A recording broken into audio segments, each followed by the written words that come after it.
Hola a todos, soy Mike. En el video de hoy vamos a hablar acerca de los verbos reflexivos y las construcciones pronominales.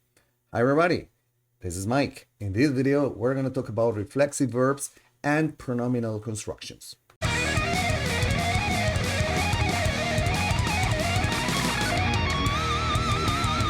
These subjects are very interesting subjects that need to be addressed because, as I said before, I think the most difficult thing when it comes to learning English lays on the verb conjugation. It has to do with that, basically, because in Spanish we have always subject verb object structures, pretty much like in English. But when it comes to the conjugation of the verb, that's when the plot thickens. So today we're going to learn two different subjects that are related and are very important: the reflexive verbs in Spanish and the usage of pronominal constructions.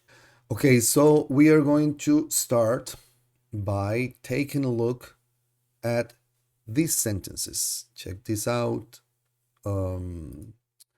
We have three sentences which can be pretty much translated, or they convey pretty much the same idea. The first one says, El ruido molesta a Juan. That means that the noise bothers Juan.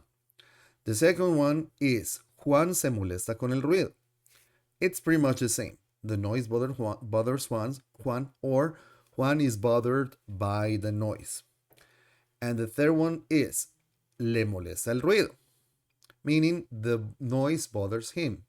Let's say that we already know that we're talking about Juan. So, in the first sentence, we have a subject verb object structure in which the verb molestar is conjugated depending on the subject. In this case, the subject is the noise. El ruido would be it. So we have yo molesto. I can say yo molesto a Juan. I bother Juan. Tú molestas a Juan. You bother Juan. Él, ella o usted molesta a Juan. Nosotros molestamos a Juan. Ellos, ellas or ustedes molestan a Juan. Can be like that. In this case, the verb molestar is conjugated depending on the subject. Of course, it's subject, verb, object. And in this sentence, we can include the direct object pronoun before the verb just to replace the object. In this case, who are we bothering? So in this case, I can say el ruido lo molesta, meaning a él, a Juan. I could say el ruido me molesta, a mí. El ruido te molesta, a ti. El ruido lo molesta, a él o a usted. El ruido la molesta, a ella. El ruido nos molesta a nosotros, and such and such and such. Now, the second sentence, it's reflexive.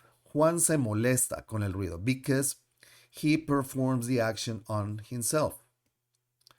And this is in Spanish, of course. It's pretty much the same subject, verb, object structure, but in this case, we use the direct object pronoun, which is se.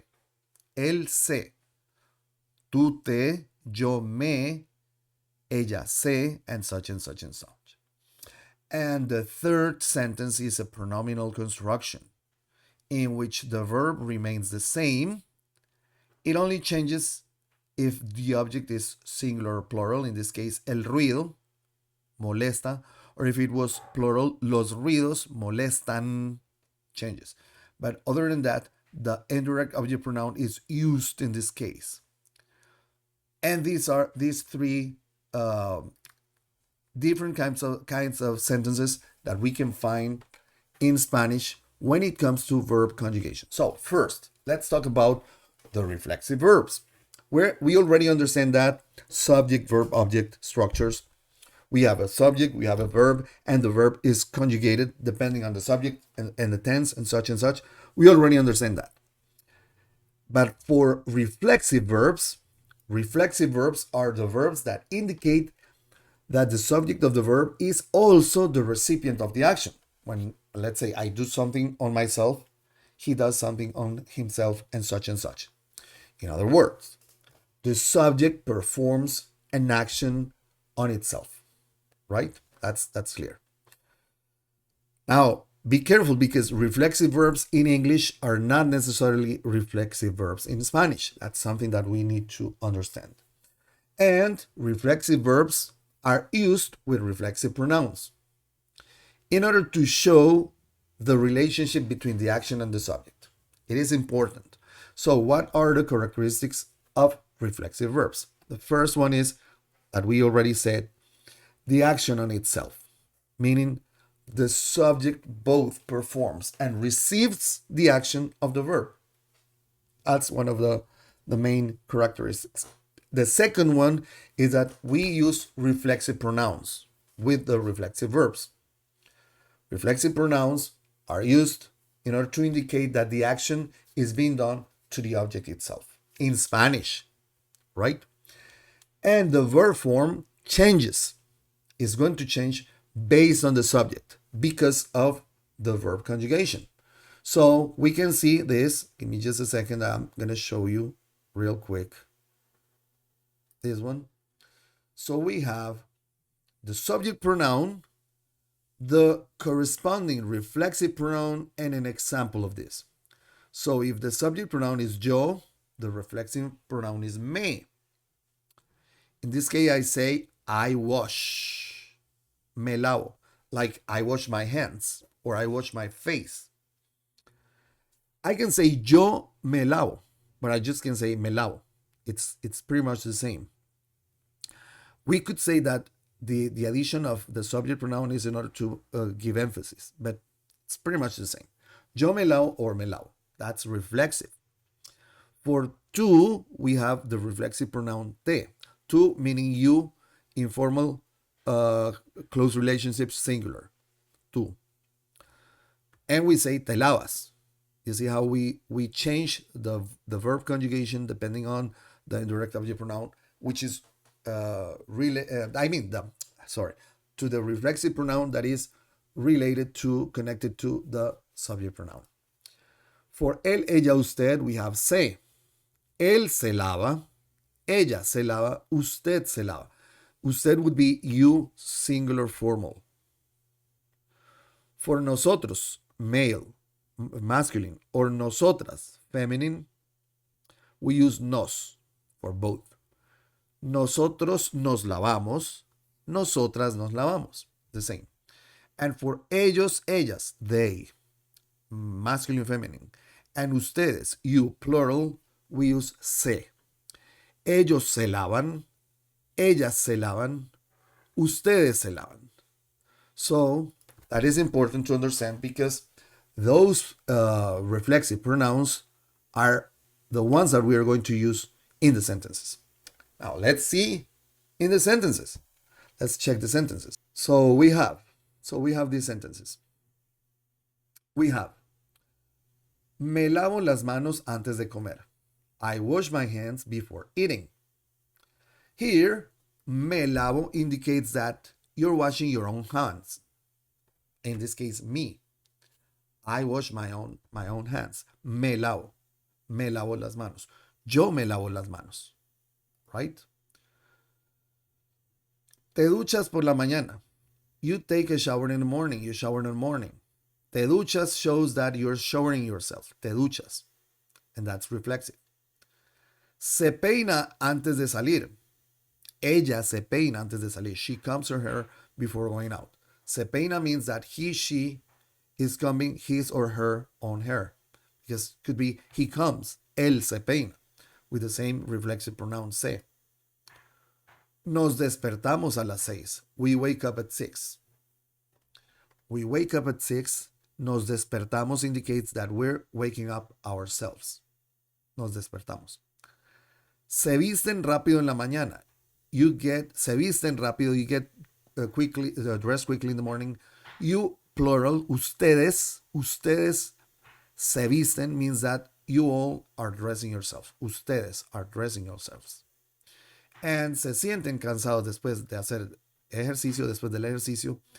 Ellos or ellas, they feel tired after exercising. Se sienten indicates that they are feeling tired themselves, ellos or ellas. And this is the way we use the reflexive verbs with the reflexive pronouns in Spanish. Now, there's something tricky here. And it comes when we have to face the pronominal constructions. What are pronominal constructions? Pronominal constructions are grammatical structures in which the verb is used with a pronoun to reflect the subject state, the reaction, or the experience rather than an action that is performed directly. Okay? This could be confusing. So, in these structures with the pronominal constructions, the verb form remains the same. It doesn't change, regardless of the subject. It's going to be the same. And the pronoun is going to indicate who is affected or who experiences the state described by the verb. These constructions, pronominal constructions, often involve the verbs that are not necessarily reflexive, can or not necessarily can be reflexive or reciprocal, but they show how the subject is impacted. Okay? So what are the characteristics of this? The verb form is not going to change at all. The verb form remains consistent. It doesn't change based on the subject. This is one of the, we're going to see that in a moment with some examples. The pronoun is going to indicate the effect. And in this case, we use the indirect object pronoun. The indirect object pronoun in this case indicates who is affected by the action or the state that is described by the verb. And it reflects a state or reaction, right? We already say that. The construction often describes a state of being, emotion, or reaction rather than a direct action performed. This is a pronominal construction. So, in a nutshell, in pronominal constructions, the focus is on the subject's reaction or the state rather than a direct action. The verb remains unchanged and the pronoun specifies who experiences the effect that we are describing. So we're going to see which are the, let me show you here, the indirect object pronouns. So for the personal pronoun, we have the personal pronoun, the indirect object pronoun, and an example of this. So for yo, we have me. Me da el libro. A mí me da el libro. For tú, you, singular and formal close relationships, we have te. Te da el libro. A ti. For él, ella, or usted, which is you, formal, singular, we have le. Le da el libro a él, le da el libro a ella, or le da el libro a usted. And for nosotros, nosotras, which is we, masculine, feminine, we have nos. We have nos. Nos da el libro a nosotros, nos da el libro a nosotras. Either one. And for they, masculine, feminine, ellos, ellas, or for you, plural, ustedes, we use les. Les da el libro a ellos, les da el libro a ellas, or les da el libro a ustedes. So those are the indirect object pronouns that we are going to use in this kind of constructions. And let's check some examples of this to fully understand. In this sentence, me interesa la historia, which is I'm interested in history. Me interesa. Interesa remains the same. And me indicates that it is I, the one who's interested. Me interesa. I can say te interesa for you. Verb remains the same. Nos interesa. Verb remains the same. And nos indicates that it is us, we. In this case, we have te sorprende el resultado. You are surprised by the result. Te sorprende el resultado. Sorprende remains the same, right? Te shows that it is you, the one who's surprised. Te sorprende el resultado. Le preocupa el futuro. He or she is worried about the future. Preocupa is not going to change because we can say me preocupa. Nos preocupa. It doesn't matter who's the subject. And we use the indirect object pronoun here just to indicate who is affected by the action, right? The state that creates the verb, the action. Nos alegra verte. We're happy to see you. Alegra is going to remain the same regardless who is affected by the action of seeing you. Nos alegra verte.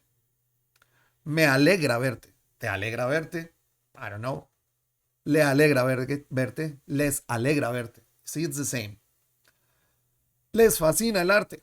You all are fascinated by art. You, plural. Fascina remains the same.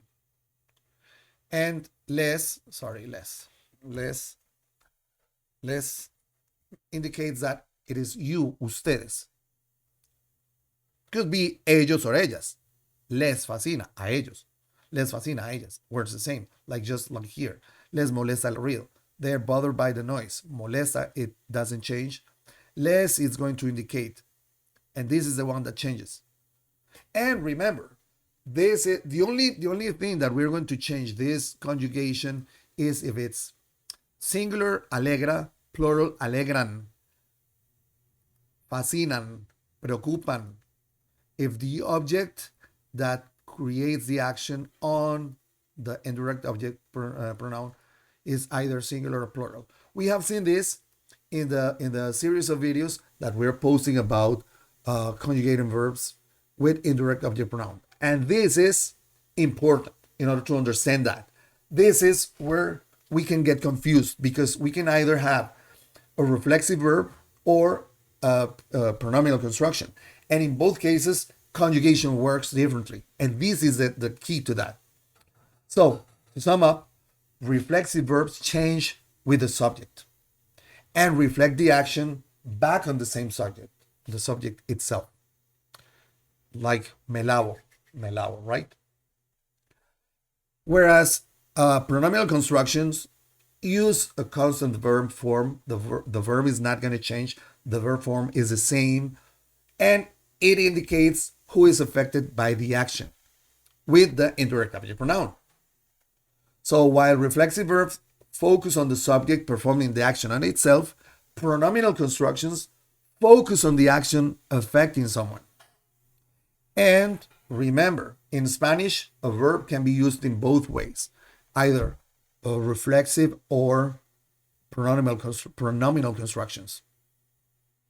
And we need to be careful with that.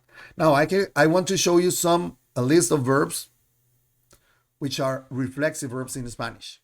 Remember, not necessarily a reflexive verb in Spanish can be a reflexive verb in English. And sometimes, depending on the context, a reflexive verb in Spanish can be also non-reflexive verb in Spanish. This is why verb conjugation in Spanish can be difficult, and this is why I think this is the part that we need to focus on the most when learning Spanish. So we have afeitarse, to shave oneself, bañarse, to bathe oneself, cepillarse, to brush oneself, or cepillarse los dientes, to brush one's teeth, despertarse, to wake up, dormirse, to fall asleep, ducharse, to take a shower, to shower oneself, enojarse, irse, lavarse las manos, lavarse la cara, lavarse los pies, maquillarse, peinarse, ponerse, prepararse, quedarse, relajarse, reírse, sentarse, or vestirse.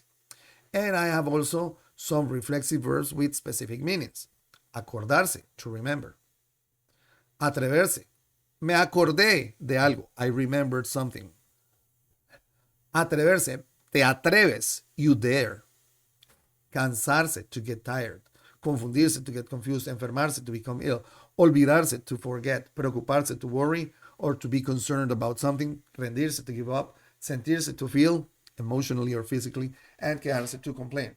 And remember, this is what we are doing with a list of the list of videos that I'm posting on a weekly basis about conjugation of verbs with indirect object pronoun, which is tricky. And if you study and understand the subject that we just explained in this video, that's going to help you in order to fully understand and become more fluent in Spanish. So remember, you're going to start reading, try and find text and reading and identify these cases, both reflexive verbs, subject verb object structures, and pronominal constructions. Try and identify that. Then the next step, if you want to raise the bar a few notches, the next step is to listen to podcasts, to listen to news, to listen to music, to watch videos, series, movies in Spanish, of course, and try to identify that, oh, this is this, this, and that. And the next level, of course, is to go ahead and start doing this by yourself, speaking. First, you can write, then you can speak. It's easier writing than speaking, but it has to be done. Practice makes perfect. Don't worry about being perfect at first, but worry about practicing and expose yourself to this subject because it is important. So, I hope this has been helpful. I hope this is going to help you in order to improve your skills and understanding of the language. This is not as easy as we would like it to be, but it's not impossible. So, my suggestion is for you to please study the subject as many times as you can, watch the video as many times as you can. If you have questions, watch the video again, and if you still have questions, leave a comment and I'll reply as soon as possible. Remember, if you like the video, you know what to do. Please share with your friends, group, social media, and if you haven't yet, subscribe to the channel. Click the bell button in order to get notifications because we're posting videos on a weekly basis.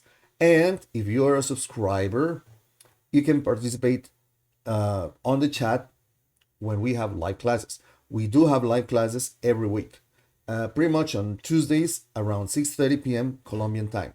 And basically what we do is we review what we have posted, the videos that we have posted during the week. So this is a very interesting and helpful and useful way for you to, if you have questions, just get there.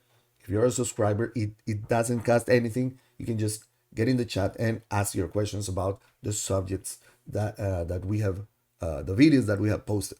So remember, listen, read, watch. Repetition, association, exposure. Those are the keys in order to improve your language skills. So I hope this has been helpful. Looking forward to seeing you in the future videos. Take care, cuídense, estudien mucho y nos vemos en un próximo video. Bye bye.